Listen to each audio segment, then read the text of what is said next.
అంతరాత్మ. లోపల నుంచి ఎవరు అవసరం లేదు, నీ పక్కోడు ఎదిరింటోడు ఎవడు, నీ తల్లిదండ్రులు కూడా చెప్పాల్సిన అవసరం లేదు.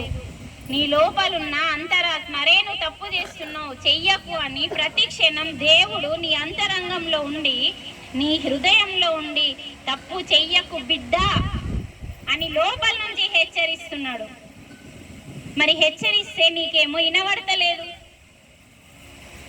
అది నువ్వు అక్రమంగా సంపాదించి అవి వినిపిస్తాయి. కానీ భగవంతుడు నిన్ను తప్పు చేయకుండా మంచి మార్గంలో పెట్టడానికి లోపల నుంచి మీకు ఒక వాయిస్ వస్తుంది. అది వినిపించాలంటే నువ్వు ధ్యానం చేయాలి, ఇటువంటి మాటలు వినాలి. ఎందుకంటే అమ్మ, పుట్టినప్పటి నుంచి మనకు ఇటువంటి విషయాలు అందరూ చెప్పారు. అందుకే ఎప్పుడైతే తల్లి పాలిస్తుందో, చిన్న బిడ్డకి తల్లి పాలిస్తుందో అప్పటి నుంచే నేర్పమని తల్లిని గురువుగా పెట్టిండు. కానీ తల్లికి పాలిస్తుంది, కానీ ఆ పాలిచ్చే ధ్యాస కూడా ఆ బిడ్డ మీద కూడా ఉండదు. అలాంటి తల్లులు కూడా ఉన్నారు, అలాంటి తల్లులు ఇంకా పాలియని తల్లులు కూడా ఉన్నారు. డబ్బా పాలు, ఒక్కరోజు ధ్యానంలో కూర్చో, నీకు పాలు లేకపోతే ఎందుకు అడుగు, సృష్టిని అడుగు, నాకెందుకు పాలు లేవు, నా బిడ్డకు పాలు ఇవ్వాలి. ఓ ప్రకృతి మాత, ఓ గౌరీ మాత, ఓ లక్ష్మీ మాత, ఓ సరస్వతి మాత, నేను సంపూర్ణమైన తల్లిని కాలేను, తల్లి బిడ్డకి పాలు ఇవ్వకుండా అని ధ్యానంలో కూర్చొన్నాడు. నీకు పాలు ఎందుకు రావు? ఆ బుద్ధి మనకు లేదు కదా. ఫస్ట్ మనం పాలు ఇస్తేనే, హృదయం నుంచి, మన ప్రేమ నుంచి, మన యొక్క స్వచ్ఛత నుంచి ఇచ్చే పాలు మనం నేర్పడానికి అవన్నీ. మన ఒడి నుంచే వాళ్ళు బడికి వెళ్తారు, కానీ బడి నుంచి ఒడికి రారు. ఫస్ట్ మన ఒడి ఎంత గొప్పదో తెలుసా?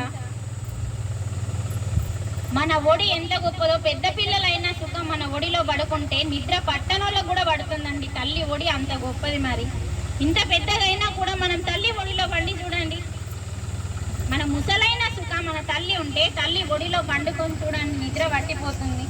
అదండి అమ్మ ఒడి అంటే. ఊరికనే ఇవ్వలేదు అమ్మ ఒడి, తర్వాత బడి. ఎందుకంటే అమ్మ ఒడి నుంచి 5 సంవత్సరాల దాకా ఏ పిల్లల్ని బడికి పంపద్దండి. ఎందుకంటే వాళ్ళు ఎంత ఆటలు ఆడుతారో అంత యాక్టివ్గా ఉంటారు.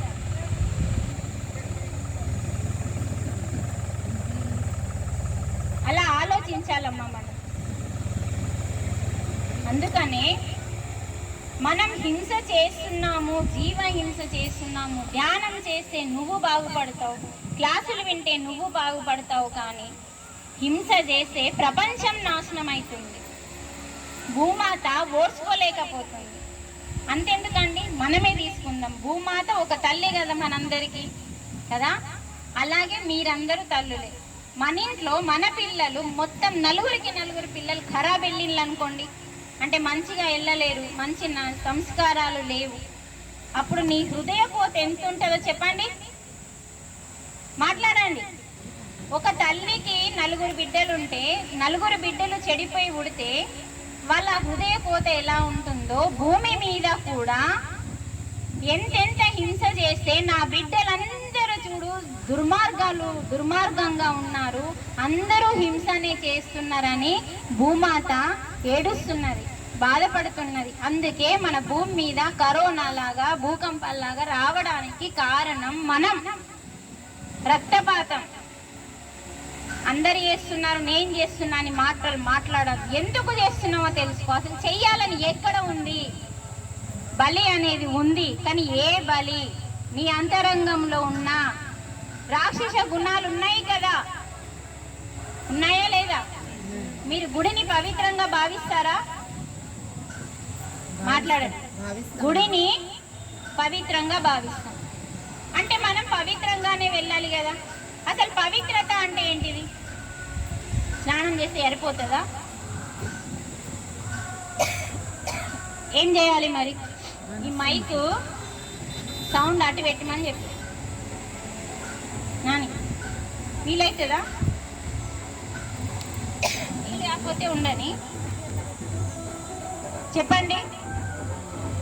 గుడికి వెళ్ళాలంటే స్నానం చేస్తే సరిపోతుందా అని మనం స్నానం చేసే పోతాం అంతే. తలార స్నానం చేసి ఉతికిన బట్టలో పట్టు చీరను కట్టుకొని వెళ్తారు. ఇంత మించి ఏమైనా చేస్తారా మీరు అందరూ? ఇంత ఏదో ప్రసాదం కొబ్బరికాయ పట్టుకొని పోతారు. మరి ఇంకేం చేయమన్నారు యోగులు? వెరీ గుడ్, క్లాస్ కొట్టండి ఆమెకి. మనస్సుని శుద్ధి చేసుకొని వెళ్ళమన్నారు. ఇంట్లోకి వెళ్ళినప్పుడు నీ మనసు ఎట్లన్నా ఉండని, కానీ మన గుడి ముందట ఏముంటది? ధ్వజస్తంభం ఉంటది, చూసిందా? మీరు గమనించాలి, ఏ గుడికి వెళ్ళినా గమనించాలమ్మా. ధ్వజస్తంభం కంటే ముందు ఒక బలి బండ బయట ఉంటుంది. ధ్వజస్తంభం తాకకన్నా ముందే బలి బండ ఉంటుంది. అంటే కొబ్బరికాయలు బయటకు వచ్చి కొడతాం చూడు, ఆ బండ పేరే బలి బండ. ఇది శాస్త్రాలలో ఉంది. ఆ బలి బండ మీద ఏం బలియాలి? మన మనస్సులో, ఇందాక ఏమన్నది? మనస్సుని శుద్ధి చేసుకోవాలి అన్నది. మనస్సుని ఎందుకు శుద్ధి చేసుకోవాలి? మరి ఏముంది దాంట్లో?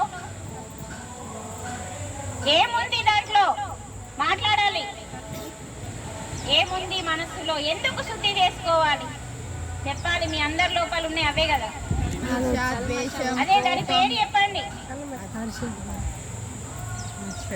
చెప్పాలా? నేనేదో క్లాస్ చెప్పి పోవడం కాదు, నేను అట్లా చెప్పా. మనస్సులో శుద్ధి చేసుకోవాలంటే ఏం తీసేయాలి? ఏం శుద్ధి చేసుకోవాలి? మాలిన్యాల పేర్లేంటి? ఏంటి అవి? వాటికి పేర్లు ఉన్నాయి. మీ లోపల